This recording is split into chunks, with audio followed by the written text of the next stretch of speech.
Last year, the preseason AP poll gave us North Carolina as the number one team in the nation, eventually becoming the first ever preseason number one team to miss the NCAA tournament. Ken Pomeroy has come up with a new preseason poll that may just help us avoid something so silly ever happening again. You are Locked On College Basketball, part of the Locked On Podcast Network. Your team every day. Hey there, what's up? Welcome into the Locked On College Basketball Podcast, the only daily national college hoop show out there. We are your hosts, Isaac Shea. This is my guy, Andy Patton, and we are joined today by Ken Pomeroy, who you probably know better by the shortened form of his name, KenPom. We're going to be talking about some great stuff coming up in just a second, but we want to welcome you into the show and thank you for making this your first listen or watch to get all the best information on college basketball.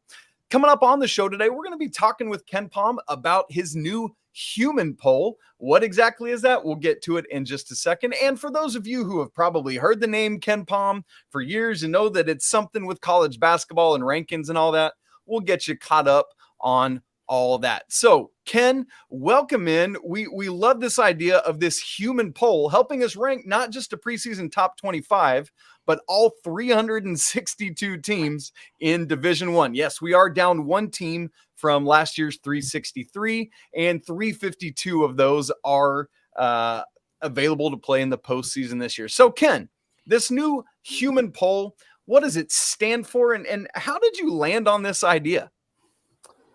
Yeah, I'm not exactly sure how I ended up getting to this idea, but, certainly you alluded to, what happened to North Carolina last year, kind of almost being a consensus number one and there not being a whole lot of room for debate about that. And it just seems like, in recent years, the AP poll has been, it's been subject to, some anchoring issues, basically, like, Jeff Goodman or Andy Katz or John Rothstein will come out with a top 25 as soon as the season ends. And like, we're all kind of converging on their ideas as the off season goes on. And it doesn't make for a great discussion, as the year goes on or as the off season goes on. And the H.U.M.A.N poll was designed, first of all, to be structured in a way that, you wouldn't come up with a list from 1 to 25. You'd have to pick head-to-head matchups and then we derive a ranking from that, which I think gives you a little more freedom to, kind of inject your own opinion and not have to worry about, hey, do I have this team, 12th when everybody says they're 4th? Like, you don't have to get hung up on that kind of stuff. And then it also allows for like, more people to vote. Like, basically, we're going to have probably when it's all said and done here, 600 or 700 people voting in this. And so you get a really great cross-section of opinion. And if people do have outlier opinions, fine, but they're probably not going to affect the end result very much. Yeah, I think that's kind of the key to this whole thing, I think, is the anchoring issue. And that's kind of what I wanted to have you expand upon a little bit, because you talked about in the blog post kind of detailing what the H.U.M.A.N poll was on the website, that AP voters aren't subject to specific they're not given specific rules on what they're voting on. Are they voting on who they think the top 25 teams are right this second? Are they voting on who they think are going to be the best 25 teams in March? Who's most likely to win a championship? Who's most likely to win the most games? Like, there's not any kind of hard and fast rules. Whereas with the H.U.M.A.N poll, when people are voting on this, they are just voting on individual matchups, this team versus that team, who is going to be ranked higher in the KenPom system at the end of the year between this team and that team.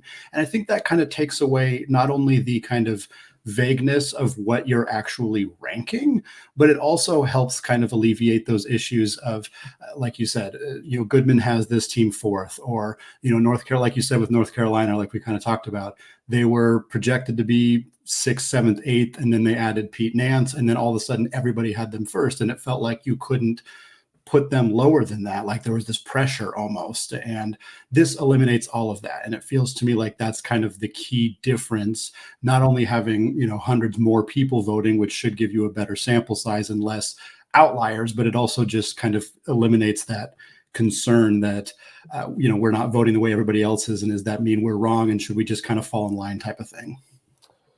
Right. Exactly. Yeah. And I don't want to, completely throw the AP voters completely under the bus.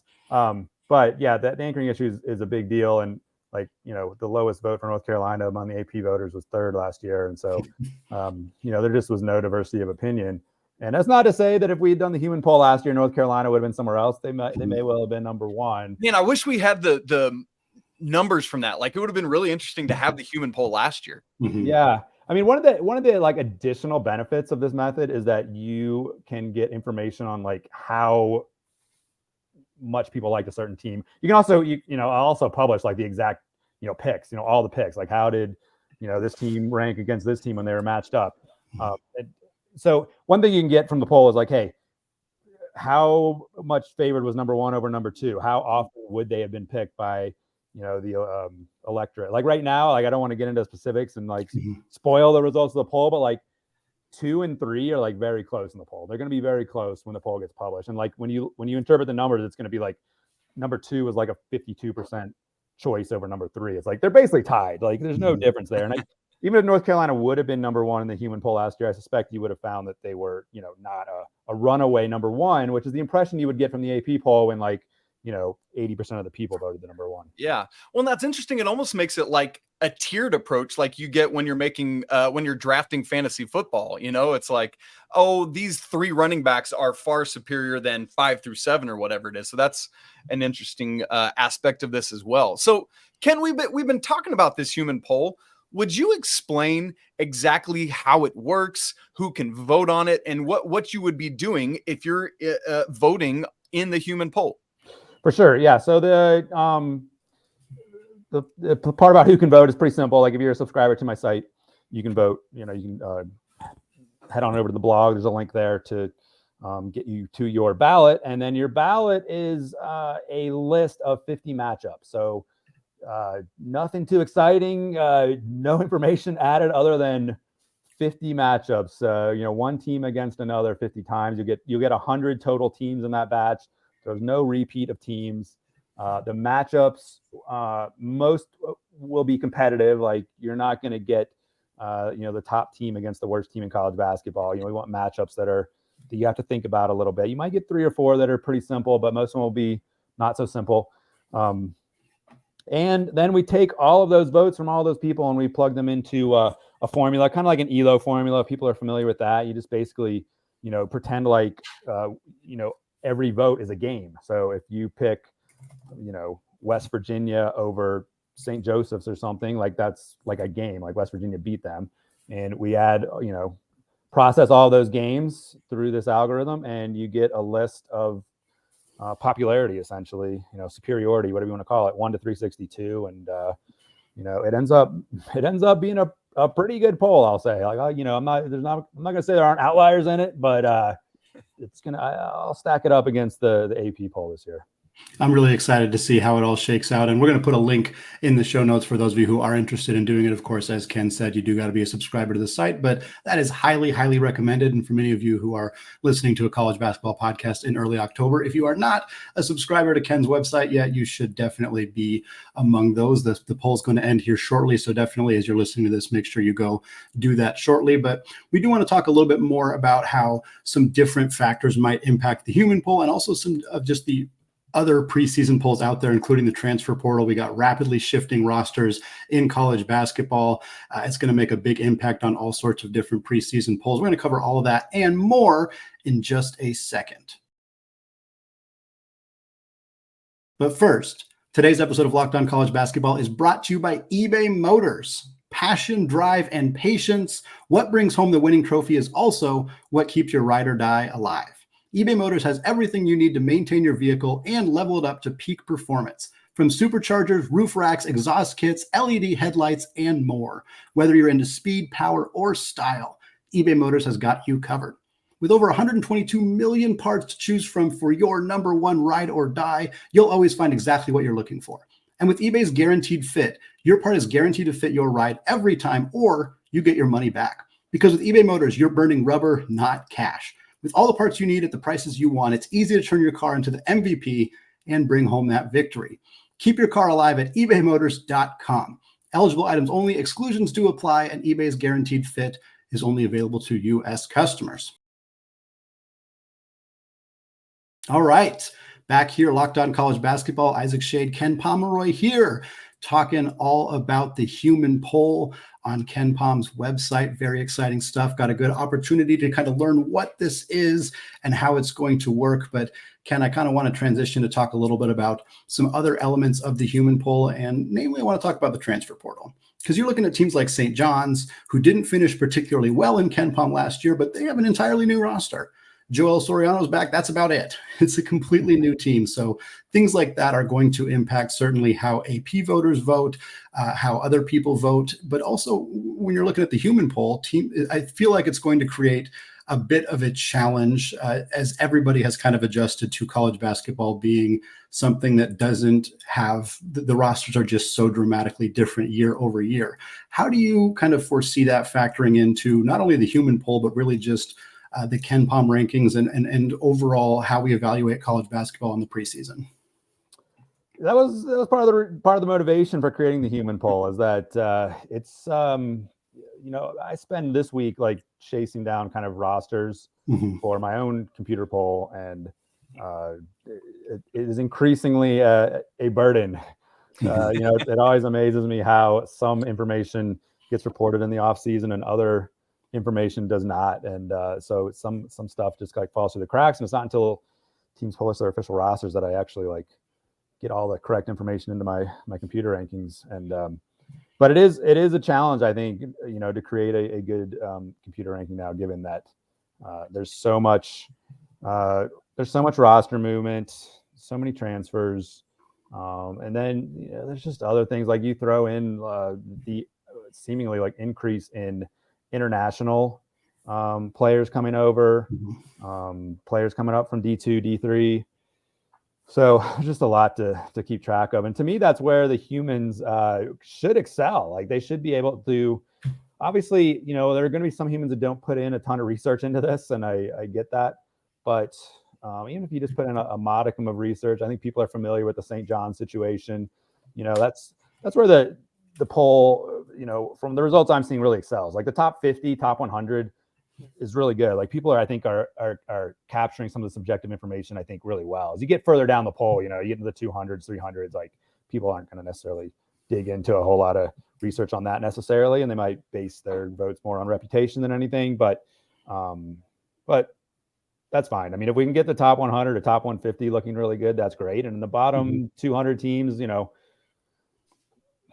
are going to be in the right neighborhood for the most part anyway. And if we're, people aren't exactly doing a ton of research on, some of these lesser teams.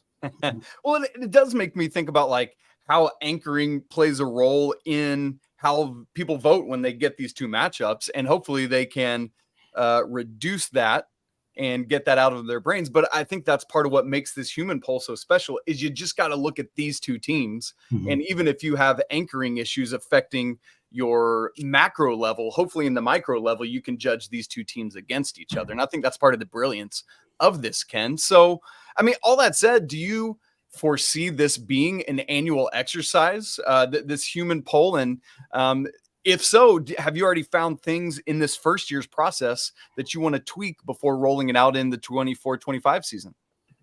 I hope it's an annual process. I mean, the idea is that I would include it in my own preseason rankings as some sort of factor, or maybe it ends up being the preseason rankings. If it proves to be like completely superior, I'm certainly open to that, and it would save me a ton of work. I do think like further down the poll, probably we'll still have to rely on the computer, but certainly for higher up in the poll, I think more weight can be placed on the H.U.M.A.N. So yeah, I do. I hope it is an annual exercise. I've been very pleased with how things have turned out this year. As far as what I've learned from this, there are, I think the way the poll was set up worked out pretty well, trying to achieve like even matchups. The one thing that is always going to be a concern is like the possibility of like sabotage or something. A fan base gets kind of organized and says, "Hey, we're just going to vote for our team, or we're going to downvote some other teams."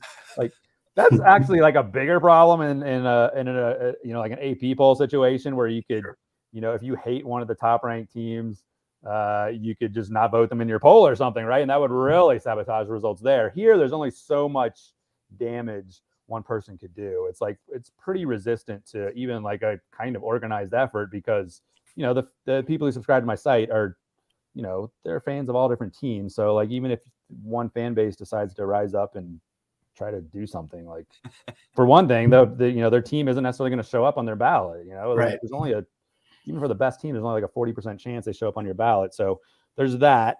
And if like 5% of the votes are designed to mess up the poll, again, it's only going to have so much impact. There are other ways to, like, I think, limit sabotage, like limit to maybe emphasize like stronger ballots. Because as I mentioned, like, most of the time you get competitive matchups, but every once in a while there's, the computer throws 3 or 4 kind of obvious matchups in there. And if it sees that, you voted, Lemoyne over, Houston or something. Welcome to the show, Lemoyne.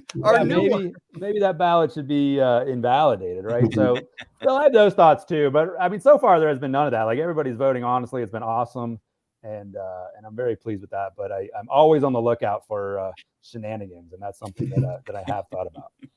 Well, I have personally waited. I have not yet voted in the H.U.M.A.N poll. I'm going to do it after we finish recording later on tonight. So I'm looking forward to that. I promise no shenanigans on my end, Ken.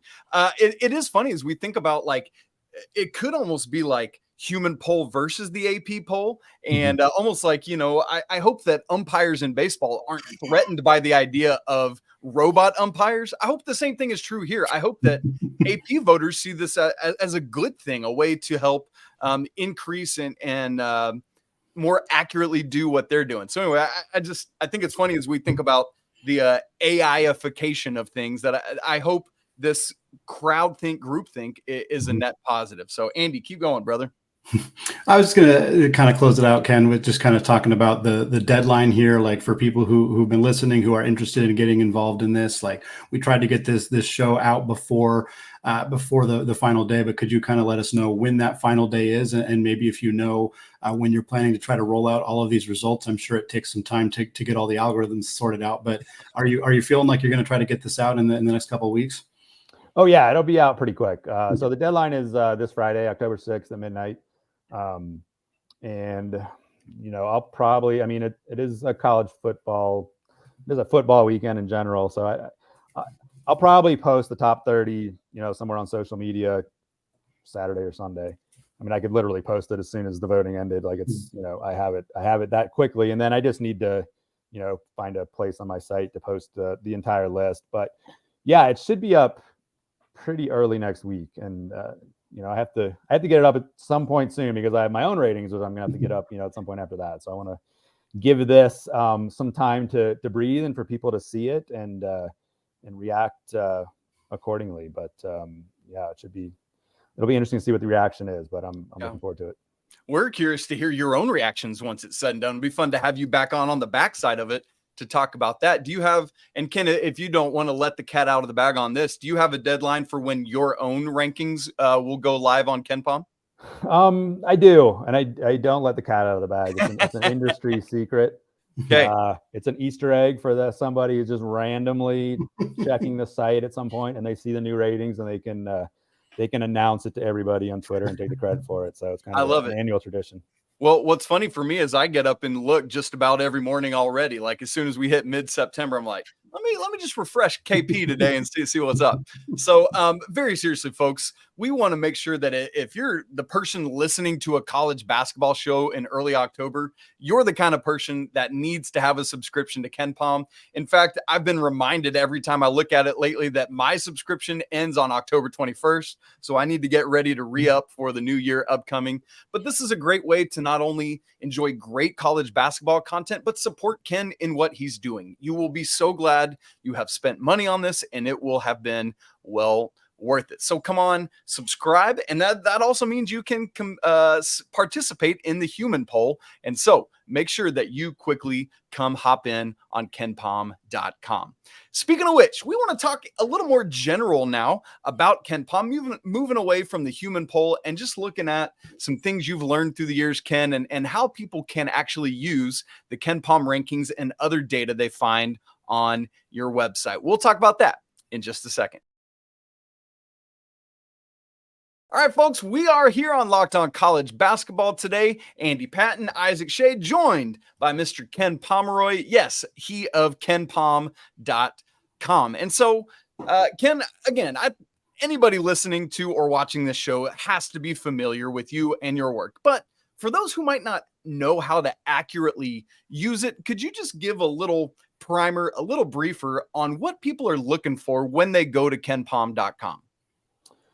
Yeah, I mean, the top level information is the team ratings. That's what's on the homepage and available for free. So you get an overall team rating. You get a rating for a team's offense, team's defense.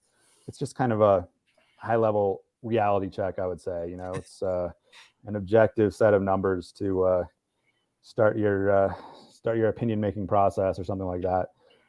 But it just really gives a full snapshot of where all the teams rank 1 to 362 and how they play and what their strengths are. And then, obviously you pay for the membership and you get to look under the hood and you get all the team breakdowns, the 4 factors, what a team does well, what they don't do well. You get a handy schedule, game predictions, record predictions, all the player stats. It's a lot of information, but I feel like with just a little bit of personal investment, you can understand it, pretty quick. The actual metrics themselves, the vast majority of them are, either percentages or they're like one number divided by another. They're not, like WAR in baseball where it's, a very complex formula. It's all fairly simple stuff. And, like I said, I don't take a little bit of effort. You can understand it. Over the last, it's been about 20 years since the site's been launched and since the data's been collected. What have been the things that have been the biggest changes, whether they're changes that you've made to the way that you collect data, whether they're changes in college basketball? I mean, we've seen rule changes, we've seen conference changes, we've seen, just a different style of basketball being played, more outside shooting, various things like that. How have those things kind of impacted how you have changed the way that your algorithm works and how you kind of evaluate that talent as you look at, a pretty lengthy period of time for college basketball?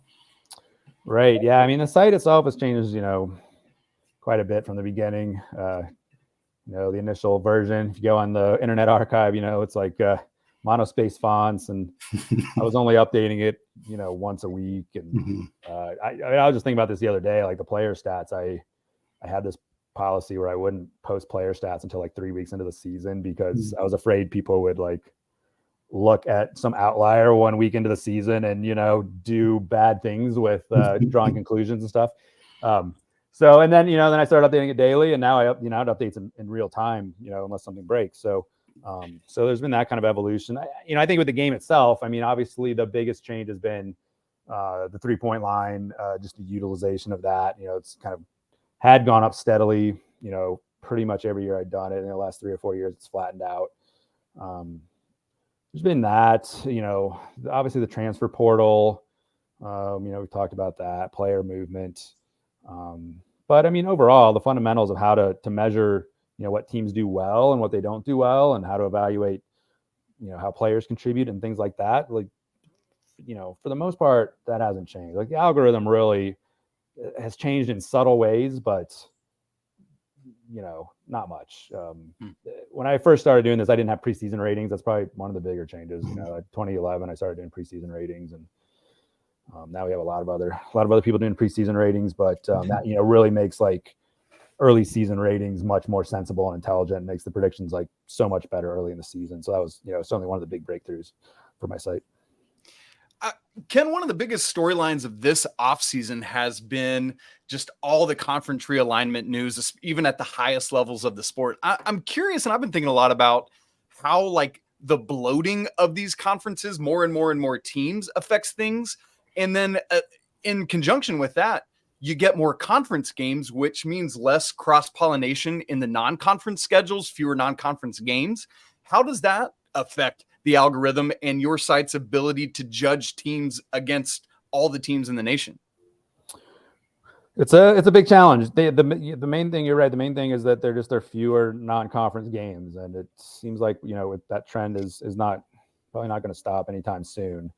A lot of the realignment is motivated by, TV dollars, and it's obviously driven mainly on the football side, but certainly on the basketball side, like, if a network's paying for content from a conference, like they're going to want them to play more conference games. And so I think that's probably the road we're headed down. And that makes it a challenge. It makes it a challenge to evaluate one conference versus another, even though you still get quite a few games, even if you get 4 or 5 games per team against another conference, it's kind of surprising how little information that gives you. Like the true test of it was, 2021 when the schedules were shortened and some conferences didn't play non-conference games, and the ones that did, it was a limited schedule. And we saw, if you follow my ratings closely, the Pac-12 had an amazing NCAA tournament, rose up substantially because about half, maybe not half, but a lot of their non-conference games were played in the postseason. And so that carried a tremendous amount of weight. And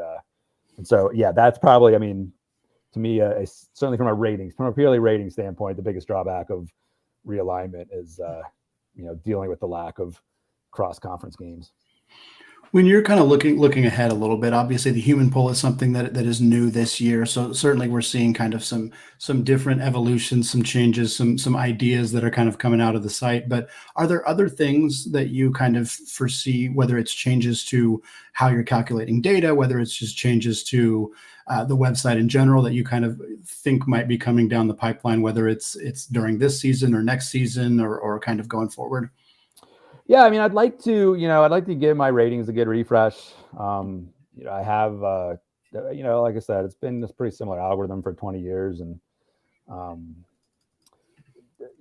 there's a lot of other similar products out there now. And I just like to do something different to kind of differentiate it from the competition. And, I made some changes over the years to do that, but it's an evolving process. You learn more about modeling and things like that. And you learn things from different places. And so I kind of want to apply that, and,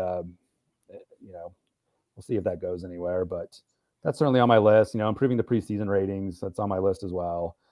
For the guts of the site, there's a certain value in the consistency of it.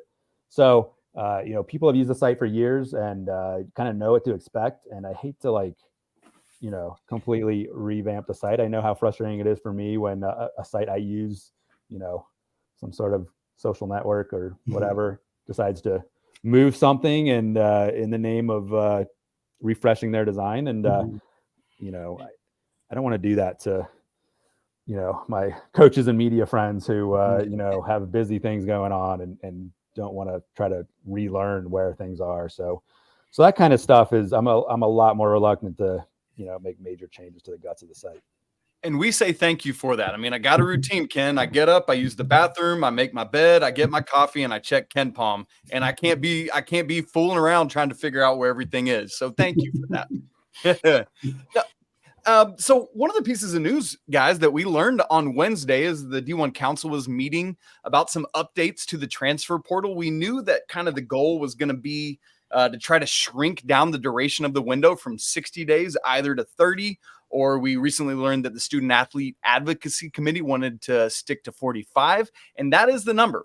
So college basketball is now going to have a 45-day transfer portal window, but the thing that I cared more about was that it would get pushed back. It had opened last year the day after Selection Sunday, and I was hoping that it would be pushed back towards either the end of the NCAA tournament or after. So the big piece of news for me out of Tuesday and Wednesday's meetings is that is not changing. So a shrink to 45 days, but yet it's still starting the day after Selection Sunday. Folks, we just want to make sure you are apprised of that. Fellas, I'm curious if either of you have any reactions or thoughts to that.